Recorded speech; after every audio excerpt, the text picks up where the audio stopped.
Rabbi, can you bring some clarity to the conversation between Nicodemus and Yeshua in the book of John, chapters 3, where Nicodemus misunderstands Yeshua when he says you have to be born again? A friend of mine tells me that conversation was a bit problematic. She says she heard it from you, but could not explain what was meant by that. Can you give us clarity on the topic? Thank you again for your question. And I did explain this. I think the individual had it on my Pigeon Bible channel, where I explained the historical issue with the conversation, but from the Pigeon language. I wouldn't mind at all bringing clarity to the text. But before I do that, I want to make this statement. When I address the New Testament, I look at it from a perspective of history, not from a perspective of faith. Thus, I am not denying or affirming Christian or what is termed messianic belief or the approach of the Bible by faith. Not at all. Instead, I take the approach of the historian, one who tries to reconstruct what actually happened in the past without assuming any particular faith commitments. One doesn't have to believe in God to be able to reconstruct the past in a way for it to be accessible to all people. This is what historians do.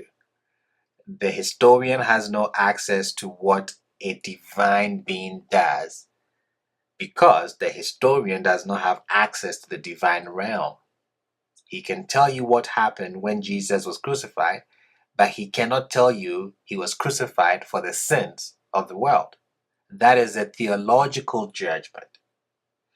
If a historian makes that judgment, then he's doing theology, not history. So to be clear, I am restricting myself to historical evidence and will not reach conclusions based on theological views.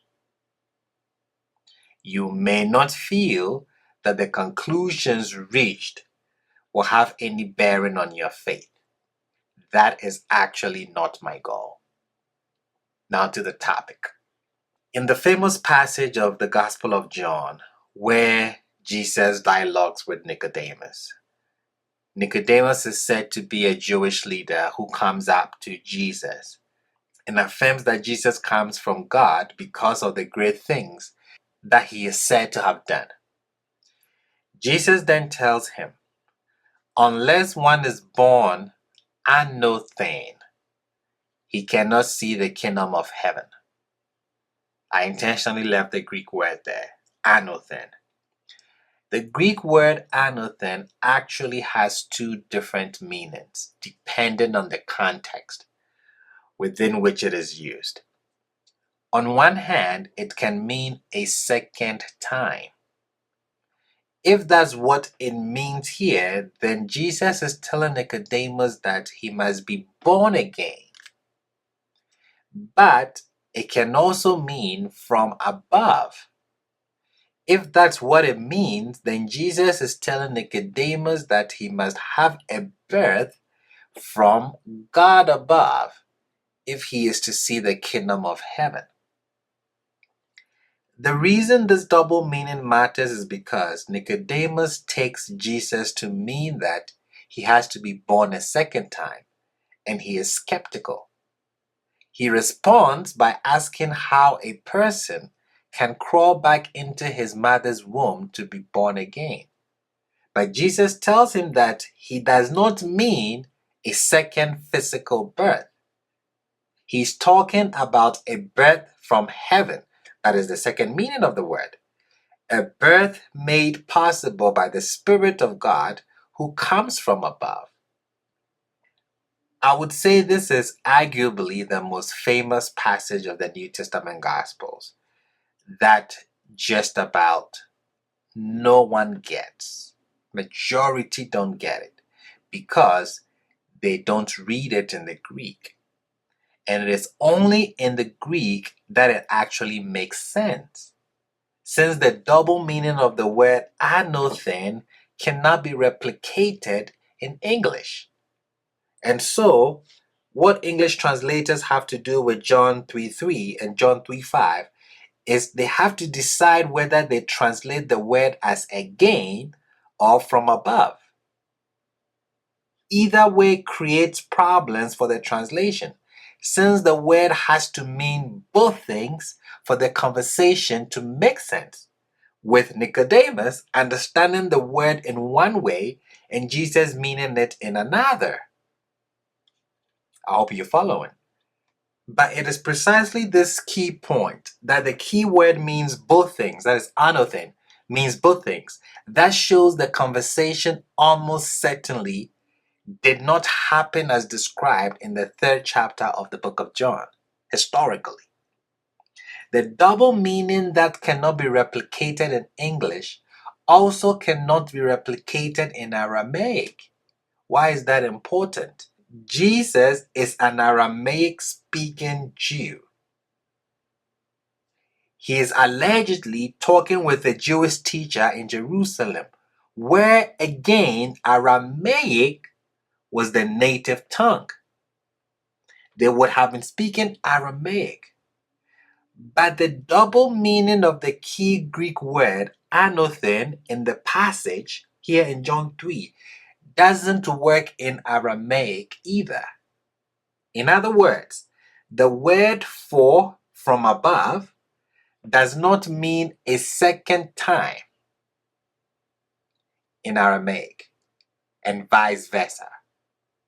And so, since the entire conversation between Jesus and Nicodemus is predicated precisely on a double meaning of a word that in Aramaic doesn't have a double meaning, it could not have taken place as described. This same question is posed to Mike Licona in his debate with Bart Ehrman, and this was his response to the question. Let's listen in. And so I was wondering, I don't know if you guys have ever debated this point before, but Dr. Ehrman wrote one time about how Nicodemus had a conversation with Jesus, and they were talking about being born again.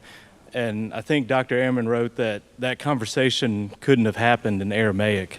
And so I was just wondering if you've ever discussed that, and if you have, like if you think it was added by a scribe. Because if so, then the whole born again thing, if that was just something grafted on later, then that's kind of important, right? So I agree with Bart. I would say that Jesus and Nicodemus would have spoken in Aramaic, especially because it was there in Jerusalem, and it would have been in Aramaic and not in Greek. And he's correct that the term anothen, from above or again, that double meaning, which is necessary in this story, as Bart rightly points out, is not there in the Aramaic. So I do think that what John has done here is he has recasted this conversation and he has played with it some.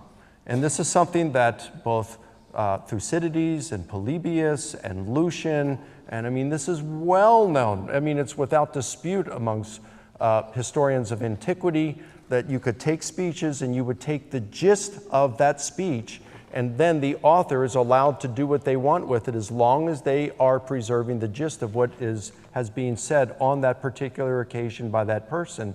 Then you're fine in order, as the author, the orator, to do with that as you want. So I think I would differ from Bart only in saying he'd probably go so far as to say Jesus and Nicodemus never had that conversation. The whole thing was invented. I would not go that far. I would say they did have a conversation, and we got the gist of that conversation, but that the author of John's Gospel has indeed done some stuff with it. Confusion would only have come in Greek, right? Say again? The confusion would have only come in Greek, right? That's kind of that's the correct. Pivot of the whole. Yeah, I think I just addressed that. We agree and we disagree. But where we disagree is I agree that the entire conversation is predicated on a misunderstanding that is possible only in Greek, but they were speaking Aramaic. So I don't think you can say the gist is right, because the gist is this conversation that's built around a confusion. So that's another thing we could argue all night about.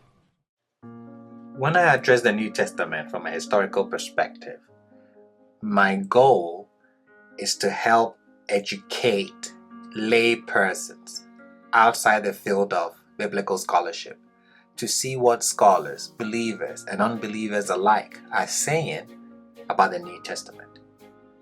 Because it is important for believers to think and to examine their beliefs and their scriptures critically from the perspective of real scholarship.